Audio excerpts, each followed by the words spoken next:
Wieso ist eigentlich der Motor ein Sachs? Weil Sachs ist einfach geil. Abnehmen ist ja keine Option, wir können ja tunen. Gibt es auch Stoffkabel? Nein, das gibt es leider nicht. Den Sattel muss ich den nehmen. Mit hinten, mit diesen Federn. Ja, genau. Ist dein Arsch. Hey, willkommen! Projekt JL und natürlich der Kleiderkönig höchstpersönlich bei uns. Hoi Roger. Jazzig. Herrlich, schön bist du da. Heute bauen wir ein bisschen die Rädchen und den Motor und ich finde es cool, dass du mitschraubst. Ja, ich der Oberschrauber, oder? Also gut, das wird lustig, sind gespannt.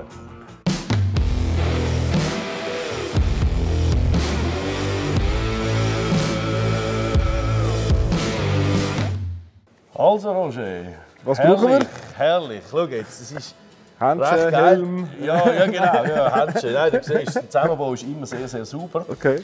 Ich habe da auch schon ein bisschen vorbereitet, weil ich natürlich vor allem auch ein bisschen mit dir schnurren. Jetzt würde ich sagen, wir tun mal das Vorderrädchen. Dann steht das mal ein bisschen da und dann können wir mal ein bisschen darauf eingehen. Warum du so einen Flick hast, wenn es um Klamotten geht und du so ein extremer Ästhet bist natürlich, oder? Die Räder sind vorbereitet, sind ja alles die originalen Räder. Das ist alles so 50er-Jahre-Style. Das ist natürlich alles so ein bisschen mit Ovatrol und rostig behalten und so. Extrem geil. Was ich sehr, sehr geil finde an diesen Felgering ist da, wo ist es? Das Rixe. Ah, ja. Also das ist selten. Normalerweise sind es Weinmann bei den Töffli. Und da haben wir originale Rixenfelgen. Also das muss man unbedingt so lassen. Und jetzt würde ich sagen, ganz simple Geschichte. Du kannst mir da mal den Hobel so ein bisschen anheben. Also, nachher kann ich dir ganz schnell die Kabel zeigen. Das ist ein ganz lustiges Gerät. Ja, kannst du ein bisschen runterkommen. Jetzt ist er rein. Gut. Die Aufnahme, jetzt kannst du es schon sein lassen, sollte heben. Die Aufnahme an sich ist ja schon richtig, richtig geil.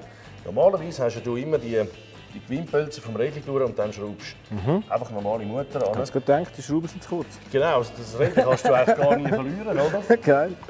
Das ist hure cool, so Zeug finde ich halt total geil. Also die Gabel, das war ein bisschen aufwendig, aber das hat sich definitiv gelohnt. Wie da die ganze Federgeschichte mit diesen Gummianschlägen, das ist eigentlich deine Federung, die du hast.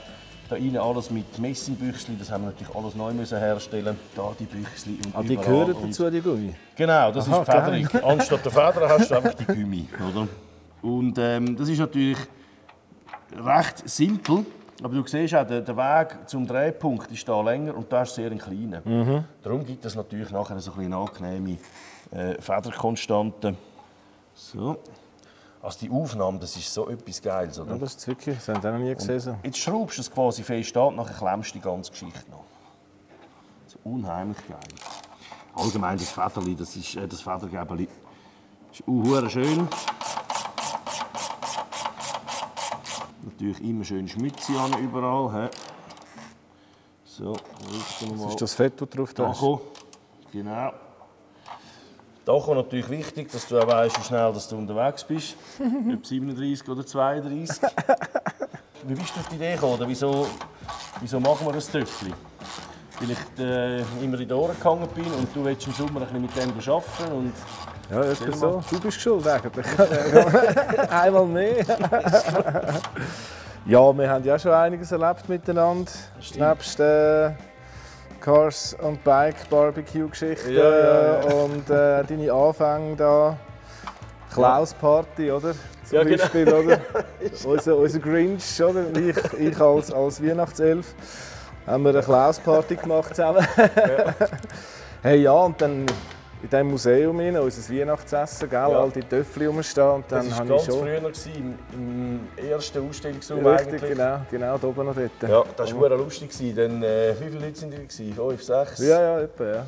Irgendwo dort umeinander. Und nachher ist die Idee, wir wollen etwas Spezielles haben. Und dann, das war viel, viel weniger natürlich als jetzt, aber so ein bisschen auch eine kleine Atmosphäre mit ein bisschen Tanksäulen und so. Ganz eine kleine Bar, 2 Meter lang. Unterdessen ist sie 6. Also die Steigerung ist da, das ist gut. Und nachher hat er, ja, wir wollen etwas Spezielles haben und so. Und ja, mit Service wäre geil. Und dann waren wir jetzt Dritte für 6 Leute und wir haben den Butler gemacht. Genau. Weiß-schwarz, dann schön mit Händchen, glaube ich sogar. Alles wunderbar. Wir haben draußen den Smoker laufen gehabt. Ich hatte am nächsten Tag noch Geburtstag gehabt. Also am 12. hatte ich Geburtstag gehabt. Dann haben wir den gesmoked und gekocht und gemacht und so und serviert. Und sind immer wieder raus schön, oder? Und ab dem 12.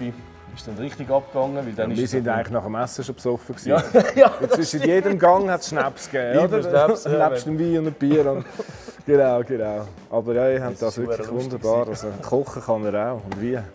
Der Rolf Franz, der Sam vom Gin, von den Gin-Brüdern, war auch dabei. Und der Cyril, natürlich. Genau, ja. Wir haben das gemacht, das war verdammt lustig. Ja. Und dann ab Mitternacht war unser Ding so ein bisschen durch, so offiziell, und dann hat es getatscht. Dann hat es wirklich getatscht. Ja, das ist geil. Ja, und dann bist du so eine Nacht lang in diesen Töffeln, oder? Ja. Und dann habe ich schon gefunden, das wäre irgendwie schon noch geil, oder? Ja. Wie sonst Töff fahren und so, das ist nicht so meins. Ja. Aber das mit dem Töffel hat es mir irgendwie schon angetan. Und dann haben wir ja mal 2-3 Mal schon darüber philosophiert und geschnurrt und gefunden, hey, wir könnten mal und so. Und dann das JL-Töffel in unseren Farben, mit unserem Logo und so, oder irgendetwas Altes. Ja. Und dann irgendwann bist du hergeschneit mit dieser Rixe da. Mit dem passenden Projekt natürlich auch. Weil einfach so ein Standard-Töffel, sage ich mal, das ist das Falsche. Oder? Ja. Es hat schon etwas müssen sein, natürlich eben 50er Jahre zum Beispiel und genau jetzt wie die Gabel. Das ist so wunderschön. Das ist einfach etwas anderes als einfach so ein Telegäbeli oder so ein Velogäbeli. Das ist einfach, es hat viel Metall dran, es bewegt überall und macht. Und das ist genau das, wo du auch drauf stehst, auf Details, oder? Ja, und es braucht gewisse Sachen braucht einfach Zeit, bis es wirklich das ist, was dann einfach stimmt. Das ist bei mir mit den Kleidern das Gleiche. Oder? Genau. Ich kann auch nicht einfach irgendwo Kleider einkaufen. Ich muss auch schauen und suchen und irgendwann läufst du das Richtige an und findest geil, sieh, was der da macht irgendwie. Und dann kaufst du sie. Ja, erzähl mal apropos Kleider. Wir haben es das letzte Mal gesehen bei der Projekt, also vorletzten Video bei der Projektvorstellung. Also das ist schon wahnsinnig. Also du stehst total auf so ein bisschen Handmade und auf alte Webmaschinen und Zeug. Das ist jetzt zum Beispiel ein Hemd, das wir von dir haben. Und du erzählst dann eine Story und Zeug, das können wir nie überbringen, weil wir natürlich nicht so tief im Metier sind. Aber erzähl mal ein bisschen, zu was für Leuten gehst du Klamotten posten. Also den Laden, den müsst ihr euch unbedingt mal einziehen. Ein absoluter Freak, was Klamotten angeht. Und immer zu jedem Stück eine Story. Ich liebe Geschichten und vor 30 Jahren hat es mich gepackt im Textilbereich. Mit diesen ganzen Geschichten, woher das halt einfach kommt. Oder? Wo ist der Ursprung von diesen Sachen? Oder? Und früher hat man natürlich, bis in die 50er, 60er Jahre, ist Qualität das oberste Gebot gewesen. Und da haben wir keine Fast Fashion und irgendwelche Riesenmassen gehabt, sondern man hat Zeugs gemacht, wo gut aussieht und vor allem verhebt, oder? Jede Qualität, wie es gemacht ist. Und wie gesagt, vor 30 Jahren hat es mir den Finger gezogen. Ich fand, leck mir, hey, eben, Jeans ist einfach nicht nur eine Jeans, oder? Da ist wirklich, was für eine Baumwolle nimmt man, wie tut man die weben, wie wird die verarbeitet, wie wird die genäht, was braucht man für Nieten, was braucht man für Material von der Nieten. Also das gleiche Thema, das du mit deinen Töffeln machst, mache ich mit den Kleidern. Ja, oder die absolut. Geschichten, woher, wie, wo, du drehst jetzt so eine Gabel durch, oder? Ich langen Stoff an oder sehe einen Naht und finde, leck mir, ist das geil gemacht, oder? Das ist, das ist genau das Feeling. Oder? Ja, das ist wirklich genau das Gleiche. Wir haben gerade im letzten Video, wo wir da so ein bisschen den Rahmen zusammengebaut haben und Schutzblech und so, sind wir eigentlich darauf gekommen, dass das früher, die Töffel, die haben die billig gebaut. Das ist billig. Die haben eine Muffe gegossen, nachher ein Rohre und verlötet. Das war billig in den 50er Jahren. Wohlgemerkt, oder? Ja. Und du weißt heute, was heute billig ist. Wenn du so einen gewissen Antriebroller, Elektroroller kaufst für, keine Ahnung, 500 Stutz, das ist einfach nicht das. Und das ist auch das, was mich genau das Gleiche fasziniert, mich auch in einem anderen Mittel. Ja, ich meine, ich habe natürlich alte Kataloge. Das Material von den Nieten. ja. Das ist das, was mir immer noch Spass macht. Und vor 14 Jahren mit dem Laden habe ich dann meinen Traum erfüllt. Ja. Erstens ein eigenes Läden, zweitens kann ich machen, was ich will, kann einkaufen, was ich will. Ich arbeite nur mit Partnern zusammen, die Spass machen. Ja. Also wenn einer blöd tut, dann... Ja. Arbeite ich halt nicht mehr mit dem. Also es soll wirklich eine gute Partnerschaft auch sein. Oder? Weil, als Geschäftsmann schlussendlich muss ja das hindurch irgendwie angenehm sein zum Arbeiten. Oder? Wenn du einen Lieferanten hast, der die ganze Zeit alles schief geht oder schwierig tun oder das Gefühl haben, man muss jetzt so und so viel kaufen, wir wollen jetzt wachsen und dann ist bei mir dann meistens schon fertig. Ja. Oder ich wollte ja klein bleiben und die Manufakturen sollen auch klein bleiben. Oder? Ja, so. Voll. Und das wird ja genau, das ist ja überall das Gleiche, wenn es durch die Qualität geht, dann ist es natürlich auch über den Preis und so. Und das ist ja auch dann wahrscheinlich ein sehr kleines Klientel. Eben keine Masse. Oder? Also du hast ja dann, du verkaufst weniger, aber du kannst dahinter stehen, von dem, was du rauslässt. Und wie du sagst, klein bleiben. Du musst nicht einen H&M kopieren. Nein, natürlich nicht. Ja, das ist cool. Und die Szene, die das eben feiert, das ist eben eine sehr geile Szene. Oder? Die haben eine Wertschätzung zu, egal was es ist, zum Material. Einfach unvergleichlich. Oder? Ja, eben, der Lifestyle geht dann viel weiter noch. Oder? Das sind mal Klamotten. Oder? Und dann geht es aber über das Essen. Oder? Man essen halt auch lieber wirklich einfach, aber gute Qualität. Dann eben Töffel, Möbel, Küchenmesser, ist egal was. Es ist einfach, du kannst das eigentlich überall ausleben. Aber es ist wirklich eine Lebenseinstellung. Oder? Das ist, richtig. Schön gesagt. Die einen, das sind dann eben Freaks, wo halt das total abfeiern, oder? Mit diesen Teilen. Und dann haben wir aber auch die, die halt zu uns kommen, einfach wegen dem Service auch. Ja. Einfach, weil es halt auch noch alte Schule ist, oder? Dass wir ein eigenes Atelier haben, wo wir Änderungen machen. Da einfach der volle Service, Reparaturen, das gehört alles dazu bei uns. Oder? Reparatur bei den Kleidern, das ist geil. Ja, ich stehe drauf. Ich stehe auf dich und dein Team und deinen Laden. Und den müsst ihr euch mal geben. Die Winterthurstrasse, ich habe jetzt nicht im Kopf. Holderplatz 1 und 3, genau. Den mit uns unten verlinken. Also. So, jetzt als nächstes kommt das Motor rein. Weil wir tun heute mal schnell die Kettenlinie abstimmen. Das ist für euch spannend, auf was man da schauen muss. Und Motorenbau ist natürlich immer etwas Schönes. Da ist das Stückchen. Wieso ist eigentlich der Motor ein Sachs? Weil Sachs ist einfach geil. Und Sachs ist einfach geil und es ist natürlich vom Stil her. Das ist oldschool, der Zylinder ist frei. Das sind Motoren aus den 50er Jahren, die Sachs 50. Und die haben kleinere Zylinder gehabt, aber halt offen. Nicht so versteckt, nicht so verschallt. Ja. Das ist jetzt auch nicht ein Highlight. Also optisch sind das halt sehr schön. Also oldschool einfach, sehr schöne Motoren. Aber hat der Rix gar keine Motoren gemacht? Nein. Okay, das sind dann immer. Okay, genau. gut, das ist echt die Frage. Ja, okay. Genau, Sehr schlicht, aber halt mit einem rechten Zylinder. Sieht natürlich geil aus. Jetzt könntest du mir den mal hier einheben. Und jetzt müssen wir schauen, die Schrauben kommen auch von der anderen Seite durch. Genau, da vorne noch.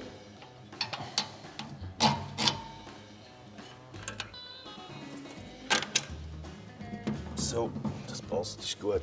Das ist eben auch noch lustig. So, die Bügel, die haben es einmal angelötet, da hat es ein Bügel, das einfach nur mit der Schraube gesichert ist. Dann natürlich eins dreht, ein Schräubchen, das ein paar Details hat.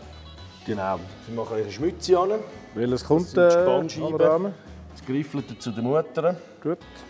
Warte mal, ein bisschen Schmütze. Chromstahl auf Chromstahl, da hast du nachher keine Freude, das fließt gerade an. Aber Chromstahl ist halt einfach auch. Vorteil, das hebt halt ewig, oder? Darum verbauen wir das. Gerade so, ja, das ist... Wenn sie so da beim Radbereich die Schrauben sind, das sieht nachher im Nu sieht das natürlich übel aus. So, jetzt ziehen wir das mal schnell an. Und dann setzen wir das Rädchen ein. Dann hole ich die Kette. Das ist etwas ganz Wichtiges, dass die Kette von dem Ritzel zum Zahnkratzhinder, dass das stimmt. Die Motoren, die sind eigentlich, früher sind das rechtsdrehende gewesen. Heisst, das Schwungrad, das da drunter ist, dreht im Uhrzeigersinn. Und die haben so Korkkupplungen gehabt. Hure schön, aber ein absoluter Bullshit, oder? Korkkupplungen? Kork mit so Korkzäpfchen drin. Okay. Ja. Und ein Kettchen mit dem Antrieb von der Kurbelwelle auf die Hauptwelle sind, war ein Kettchen. Sehr unangenehm, oder? Das Geräusch, es läuft aus, ja, einfach nicht geil. Und wir haben den Umbau auf die moderne Variante, linksdrehend und Verzahnung. Dann den Motor umbauen? Genau, okay. Weil wir haben die alte Optikwelle behalten, mit dem fahrtwindkühlten Style, oder? Weil das einfach absolut oldschool ist. Ja.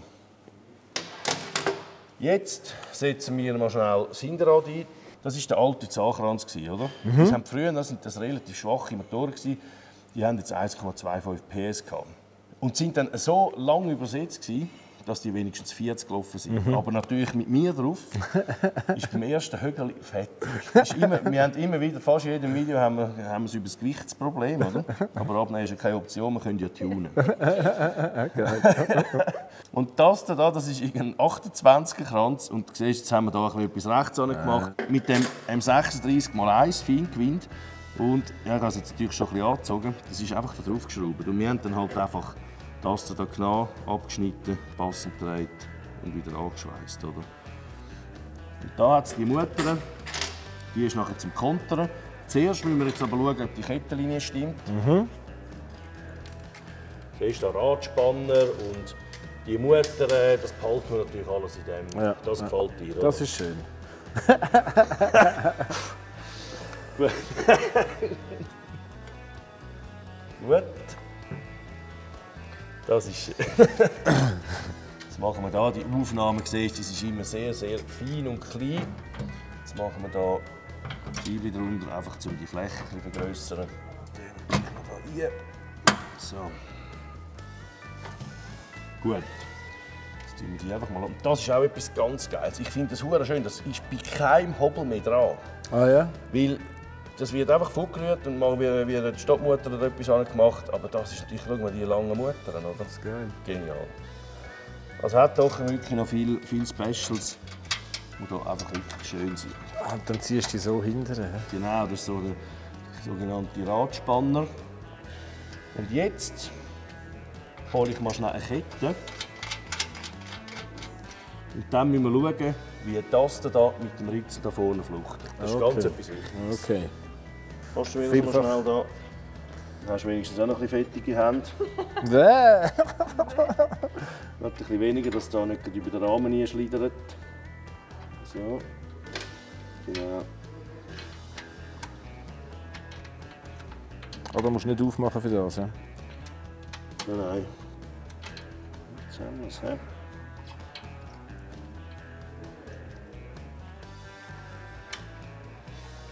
So.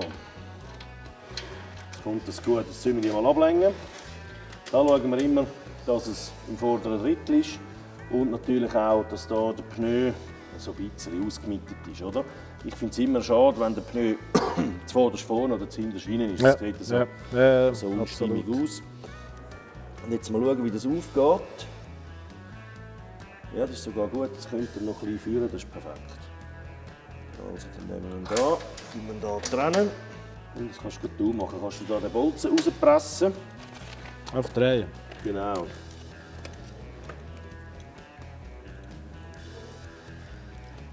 So. Sehr gut.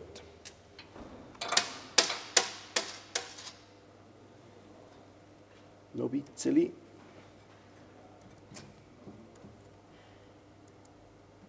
So, gut. Jetzt hier haben wir den Clip. Den tut man dann auf einer Seite offen. Weil das Zeug ist relativ eng, aber bei dem geht es jetzt. Und jetzt können wir hier mal ein bisschen Spannung drauf geben. Ja. Gut. Und jetzt, das ist zu viel Kettenspannung, oder? Aber das machen wir jetzt bewusst, weil jetzt können wir hier hinten drüber schauen. Ja, das ist perfekt. Und das muss jetzt absolut gerade Linie sein. Das habe ich schon ohne Kette gesehen voran. Hast du schon gesehen? Das ist ganz verrücktes Auge. Das Nietenauge. Das Nietenauge. Für Details. Also das heisst, nachher können wir es rausnehmen, hier mit dieser Mutter kontern. Sitzhöhe, Mitte-Sitzhöhe zum Lenker ist für mich bequem, wenn es mindestens 25 cm sind. Dann ist es so angenehm zum Hocken, oder? Das haben wir natürlich, ich hole nachher noch schnell den Sattel, das haben wir hier natürlich nicht. Aber der Lenker ist halt auch der Original. Ich habe jetzt diese Seite mal noch so lassen, wie sie war. Und diese Seite so ein bisschen aufarbeitet. Das ist auch wieder feiner geworden. Natürlich sehr geil, oder? Einfach so den Rost ein bisschen aufpolieren quasi. Ja, passt zum Motor. Ist natürlich schön. Ja, klar, den kann man auch noch ein bisschen rausnehmen, aber ich finde das halt optisch immer so, wenn der jetzt weit draußen ist, das hat so ein bisschen Grenzen, oder? Das verliert noch, dann natürlich. Weißt du, was ich meine? Ja. Aber natürlich auch das Köpfchen, das ist einfach geil. Und das würde halt schon monströs gut passen, oder? Monströs. Natürlich schon sehr sexy.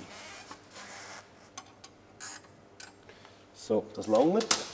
Rädchen, schwarz oder Weisswand. Ich kann noch schnell einen Pneu holen und mal anheben, dass du dir ein bisschen vorstellen kannst. Den tue ich auch mal dran, dass wir dann ein bisschen mehr Beige haben, wie es dann nachher eigentlich ist.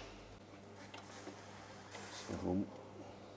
Jetzt hole ich einen Weisswandpneu und den Sattel. Ich wäre jetzt eigentlich bei Kabelzeugen, ist auch ein Thema, schwarz oder grau. Ich wäre jetzt eher bei grau, aber... Gibt es auch Stoffkabel? Nein, das gibt es leider nicht. Es ist relativ aufdringlich, aber schwarz, dann müssen wir Kabelzeuge auch schwarz machen. Weißt du, so ein bisschen Sattel, Kabelzeug, entweder schwarz oder grau.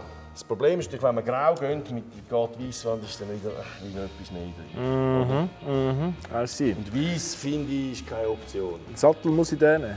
Nein, gar nicht. Gut. Gar nicht. Also das ist einfach mal so ein bisschen alter. Ja. Aber da gibt es genau die gleichen eigentlich auch in verschiedenen Farben. Ich schaue gerade mal, ob wir da haben. Also ich habe vom Velo einen Töffli-Ledersattel, der ist So super ein, bequem. so einen Lepper, so einen alten, mit hinten mit diesen Federn. Ja, genau. Das ist dein Arsch.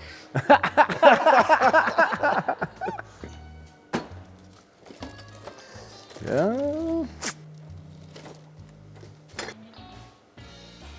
Du kannst nur irgendwie einschmieren, dass es alt ist, oder? Ja. Dass es nicht mehr so neu aussieht. Ja, dass das Weisse so ein bisschen mehr so ein bisschen ins Beige reingeht, wie wir schon drauf haben auf dem mit Töffel. Öl oder so, ja. Genau, so ein bisschen patinieren, oder, in dem Sinn, oder? Und dann mit einem beige-braunen Sattel, Ja, braunen Griff. ein brauner Lepper. Ja, weil dann könnte man als braun schon noch schön einbringen, finde ich, mit dem grünen, rötlichen. Ja. Dann ist auch bei den Kabelzeugen natürlich wieder kastriert. Gut, braune. Ja, ich brauche einfach braune Kabel. Ja. Das ist nicht mein Problem. Okay, dann wäre braun und Weisswand, aber patiniert wäre deine Vorstellung. Könnte ich mir recht geil vorstellen. Okay. Ja. Also gut. Ja. Aber sonst müsste ich auch sagen, würde man dann eher bei den Schwarzen bleiben, Ja. wenn man da keine schöne Option findet. Ja. Ja, weil das Weiss Oh, finde ich auch zu aufdringlich. Ja. Obwohl, lang sind sie wahrscheinlich eh nicht weiss, oder? Nein. Wenn du mit denen fahrst. Absolut, aber das ist nichts einfacher als alte Kette. Dann das ein bisschen verdünnen mit Öl und dann kann man das ein bisschen einarbeiten. Okay, gut, super. Genau. Ja, das Nie stimmt. putzen, du wirst gesehen, ich meine, da all die Weisswandpneu, das ist zum Beispiel da gerade der Reisehobel, so sieht das im Nu aus, oder? Das ist der Sattel. Und weißt du, sattelfarblich ein bisschen wie der da? Braun. Weißt du, so etwas in die Richtung Kann man machen. zum Beispiel? Ist aber Könnte neu. ich Also mir gut, kann vorstellen. man alles alt machen natürlich. Ja. Jetzt weiss ich aber nicht, ob sie die mal verbaut haben oder... Da gibt es natürlich schon, aber das ist halt dann neu, oder? Ja. Da gibt es die guten so Federchen. So ein bisschen breiter mit Federn fände ich schon noch witzig. Sowas, also in dem Stil, das Ja, wäre so ein nämlich der bisschen in die Lepper, Richtung. genau. Ein bisschen kleiner. Ja. Und Leder und halt schönere Federn. oder? Ja. Wieso hast denn du das Gefühl, vom Komfort her ist es nicht so der Wahnsinn? Hey, die Ledersättel, gut, du fährst ja nicht auf Paris mit dem Ding. Nein, mal. Die Ledersättel sind einfach steinhart und klein. Oder? Okay. Und je kleiner die Sitzfläche, umso mehr Ja. tut dir natürlich der Arsch weh, oder? Passend so, aber zum Höhe mal schauen. Weil ich fände es halt ein bisschen schade, einen anderen Lenker. Aber wenn es natürlich unbequem ist, dann kann man dann ein bisschen... Ja, das anbringen ist eben schwierig. Du kannst ihn schon ein bisschen schleifen und so, aber weißt du, rauslegen und rostig machen, aber das siehst du halt. Oder? Ja, logisch. Ja, aber schon. Uhu. Gut, das sieht nicht sehr unbequem nein, aus. ist das so auf die Pedalwelle. Das ist so ein bisschen der... Also anschlagen tue ich da nicht, das ist schon Ja. mal gut. Ja, das ist schon mal wichtig. Ja, Gut, Pedal kommt dann mit dafür, Tramp, aber Trampen musst du eh nicht. Hoffentlich nicht. Trampen wird dann schon eng, oder? Pedal ist dann da vorne nicht mehr. Ja. Aber es geht. Ja. Wäre natürlich das geilste Ding, oder? Also ich glaube, für mich fühlt sich jetzt das sehr bequem an. Gut, Ich hocke relativ gerade, das ist tipptopp. super. Ich glaube, das können wir so lassen. Ja, gut. Gut, habe ich lange Bin Jahre. froh. Genau. Und das ist schon geil. Vor der Laden anfahren. Vor der Laden, So. der steht dann schön vor dem Schaufenster. Perfekt. Ehrlich. Ja, geil. Sehr gut. Also dann... Also, nimm ich. Machen wir. Dann haben wir das ja jetzt draussen. Braun. Spannend. Ich schicke dir Fotos von der Seite. Hey, ja, genau. Ich glaube, ein bisschen braun reinbringen tut darf einfach man. den Töffel gut. Dann darf viele man. Grün, dass das ein bisschen... Voll. Also am liebsten braune Kabelzeug, Griff natürlich und Sattel. Sattel, genau. Gut. Ja.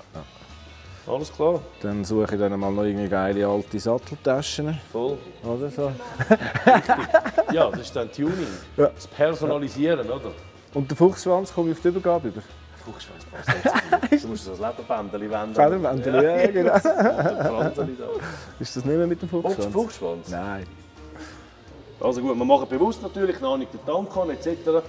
Ihr habt ja ein bisschen gesehen, dort, wo er die Hand in die Linie eingezogen hat. Also, es bleibt spannend. Im nächsten Video sieht man es, glaube ich. Der Dank kommt ja auch noch. Ja, der Dank kommt auch noch. Das ist eigentlich... Habe ich ganz vergessen. Ich soll die ganze Zeit so, geil. Der Dank kommt ja noch Dank ist ein riesen Highlight. Wow, hure gut. Das macht es brutal aus. Ja, ehrlich.